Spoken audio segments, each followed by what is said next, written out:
God has said, eating from this fruit is bad. Eating from all of these is good, but that one is bad. God, in other words, has taken it upon himself to be the decider of what is good and evil, to be the arbiter of what is good and evil. He is the one who makes that decision, and he expects us to follow him. The devil slithers in there, and he says, you decide for yourself. You can know for yourself what is good and evil. In other words, here's this tree that God said is bad. Yeah, but I want it.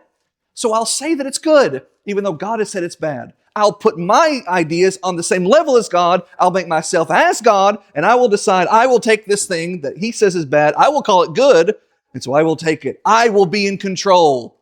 That's the lie of sin, is you're making the decision. You're in control. You're the master. Here's the truth. You're not the master. You become the slave. Listen to your actual master by your choice. John 8, 34 through 36, but we're just going to read 34. Verily I say to you, whoever commits sin, what does Jesus say? Is the servant of sin. Because here's the reality. Here's the thing that the devil doesn't tell you that Jesus does and that the apostles do. One way or another, you're going to be somebody's servant.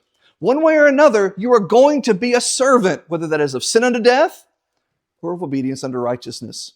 You can choose to serve sin. That's just called sinning. But what it is serving sin.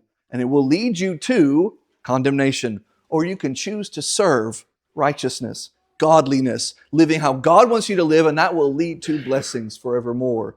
There is no third option. There is no environment in which you get to just decide for yourself what is good and be blessed, and what is bad and not be cursed. You don't get to make those decisions. You are not in control of the blessing or the cursing. It is always going to be God, because there is only one of him. The devil's lie was you can be like God. But when they ate from that forbidden fruit, they didn't become like God. They became like the devil. They became a slave to sin.